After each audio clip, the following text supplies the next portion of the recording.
ben Chris en dat is William. Ja, ik ben William. En ik heb ook al alle varianten gehad. Ik heb al William gehad. Ik heb Wil gehad. Ik heb Wim gehad. Maar het is echt gewoon William. Er is maar één manier dat je het kan schrijven. Echt heel erg bijzonder. W-I-L-L-I-E-J-A-N. En dat is de William. Hebben ze jullie ook wel eens door de wacht gehaald? Dus ze zeiden van ja, William en Chris? Ja, ze zeggen wel ooit Chris en Willemijn, hè? Dat is ook weer een nieuwe variant erop. Het is gewoon Chris en wij letten er altijd op in beeld Chris en William. Dus voor eens en altijd Chris, William. We hebben het al een paar keer gehad over jullie nieuwe single. Hij komt er nu echt aan, hè? Hij komt eraan. Ja, begin van september komt hij in de winkel te liggen.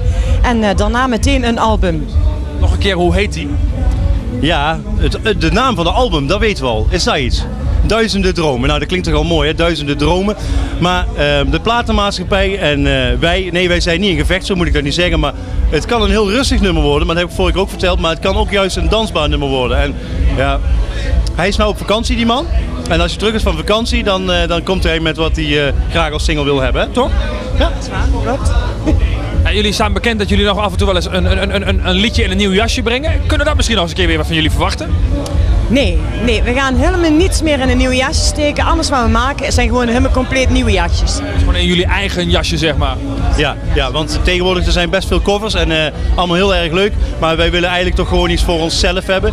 Maar dan wel meer volksachtig. Hè? Met Café bij het Water en Echte Vrienden en Parelvisser, die waren zeker leuk. Ik vond het ook leuk om te zingen.